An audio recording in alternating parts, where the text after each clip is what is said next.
In the summer of 1985, the city was gripped by fear.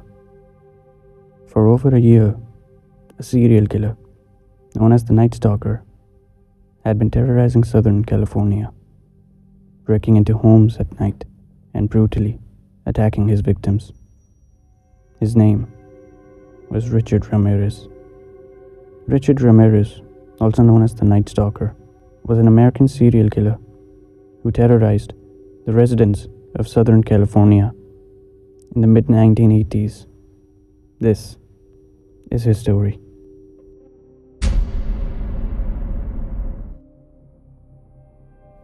Richard Ramirez was born on February 29, 1960, in El Paso, Texas, to Julian and Mercedes Ramirez. Richard was the youngest of 5 siblings. He was often the victim of physical abuse by his father, who would often beat him and his siblings with a belt. His childhood was marked by a tumultuous relationship with his father, who was an army veteran who later worked on the Santa Fe Railway. His mother, on the other hand, worked at a boot factory. With both parents at work, the kids would often get into trouble on their own. At the age of 10, Richard had already started smoking marijuana and drinking alcohol. He also suffered a lot of head injuries throughout his childhood. When Ramirez was 2 years old, he was trying to reach for a radio when suddenly a dresser fell onto his head. This incident caused him to get 30 stitches and a concussion. 3 years later, Richard was at a playground when a swing knocked him out unconscious. This gave him even more stitches.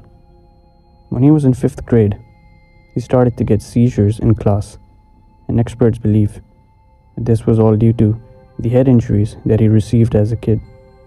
Soon after, he was then diagnosed with epilepsy as well.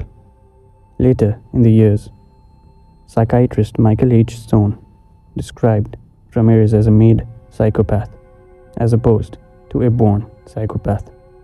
He believed that due to all these injuries and everything he went through as a child, caused him to develop habits like extreme aggressiveness and hypersexuality. Ramirez was a troubled child who exhibited violent behavior from an early age.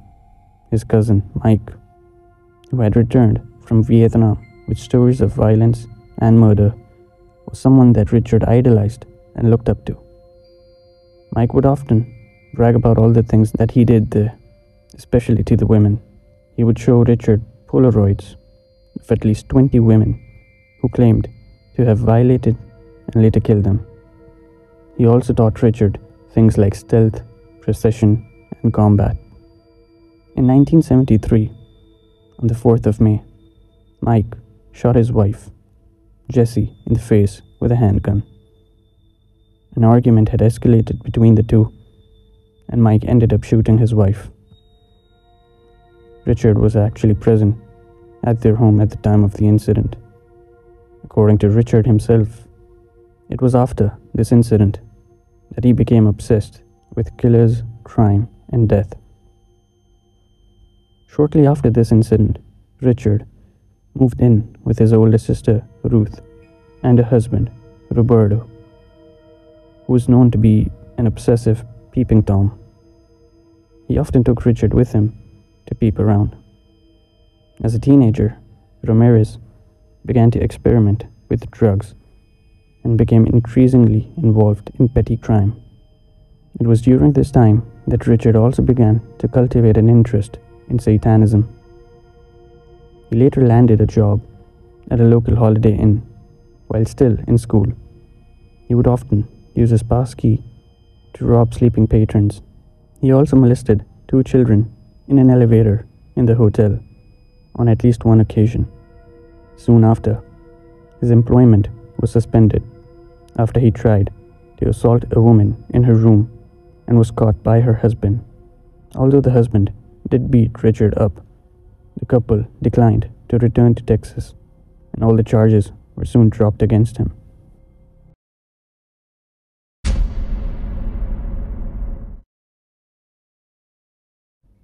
In 1982, he moved to California.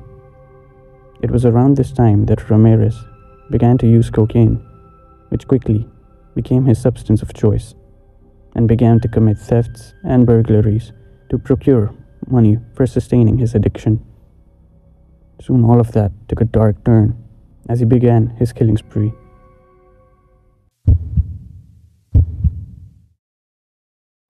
His first known murder occurred on June 28, 1984, in Glassell Park, Los Angeles, where he violated and murdered a 79-year-old woman named Jean Winkow in her apartment.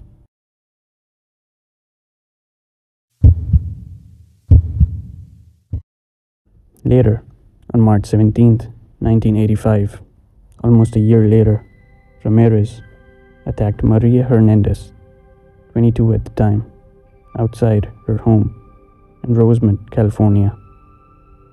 He shot her in the face, but she survived after a bullet ricocheted off a set of keys.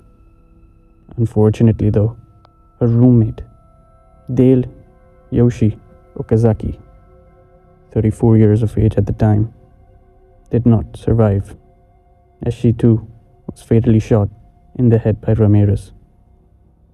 Almost an hour later, Ramirez headed to Monterey Park, where he shot 30-year-old Cylene Veronica Yu twice after pulling her out of her car. She was pronounced dead upon arrival at the hospital.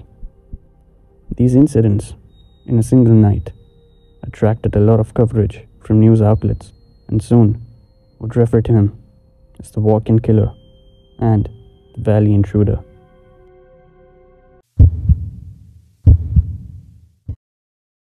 Just a few days later, on the 27th of March, 1985, Ramirez entered a home that he had burglarized a year earlier just outside of Whittier, California at approximately 2 a.m. and killed the sleeping Vincent Charles Zazzara, age 64, with a gunshot to his head from a .22 caliber handgun. His wife, Maxine Zazzara, 44, was awakened by the gunshot, and Ramirez later beat her up and bound her hands while demanding to know where her valuables were. Somehow she did manage to escape and retrieved a shotgun from under the bed.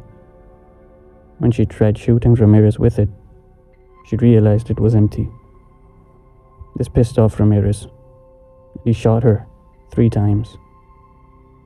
What he did later with her body is just too graphic and uncomfortable to share.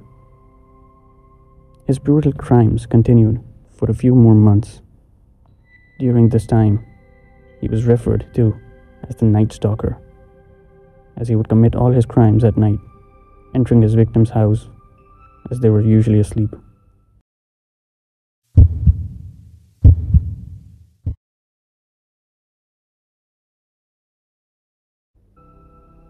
On August 24th, 1985, Ramirez tried entering the home of James Romero Jr. As he was trying to enter Romero's home, his 13-year-old son, James Romero III, happened to be awake. He noticed Richard through his bedroom window and quickly went to wake his parents. In a panic, Richard fled the scene as the family contacted the police and tried to chase Ramirez away, thinking he was some random thief. Disappointed by all this, Richard Ramirez then broke into the house of Bill Carnes, 30 years old at the time, and his fiancée, Inez Erickson, 29 years old at the time. He shot Carnes 3 times in the head before turning his attention to Erickson.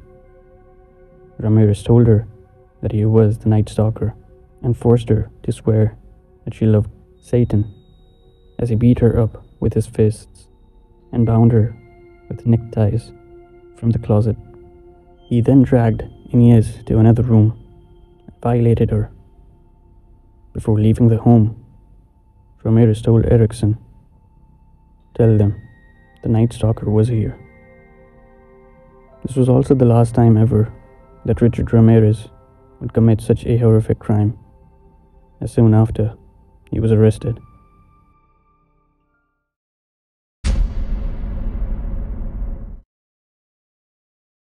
After her horrific encounter with the Night Stalker, Erickson gave a detailed description of the assailant to the investigators, and the police obtained a cast of Richard's footprint from the Romero house.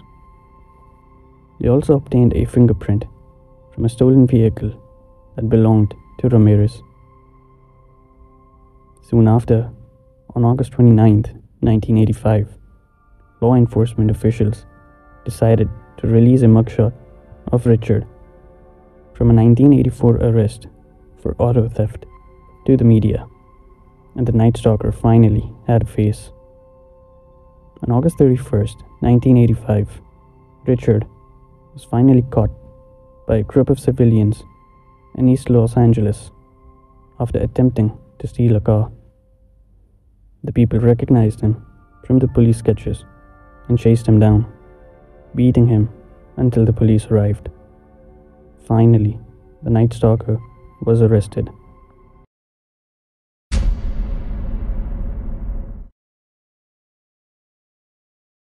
On the 20th of September 1989, Ramirez was convicted of all 43 charges: 13 counts of murder, 5 attempted murders, 11 sexual assaults, and 14 burglaries.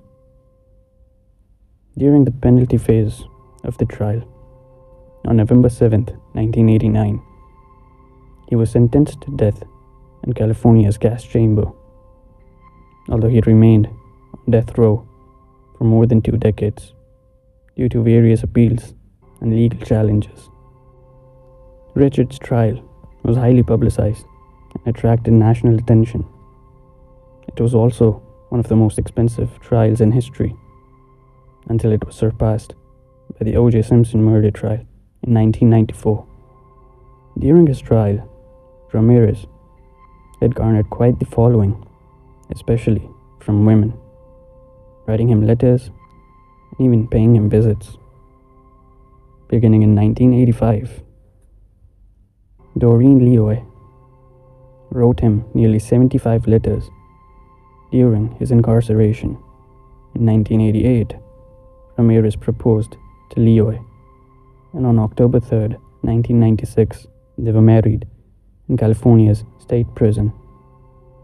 Ramirez died in prison on June 7, 2013, from complications related to B-cell lymphoma.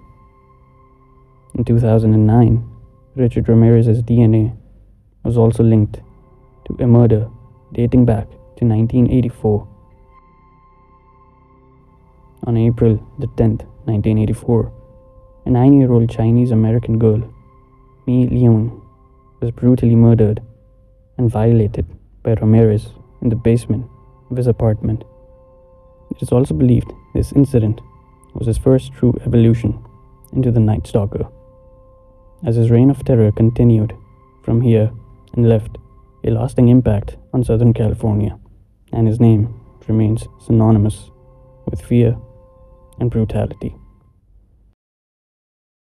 Desires, whereas if I didn't give in to them, I would be crushed by them. I believe in the evil in human nature. This is a wicked world, and in a wicked world, wicked people are born. Well, folks, that was the end of the case file. Hope you did find the video interesting. If you've made it this far, I would genuinely appreciate it if you would give this video a like, and if you haven't yet, subscribe to the channel, as it would really help me. Until next time, take care of yourselves and your loved ones, and please be safe. Peace.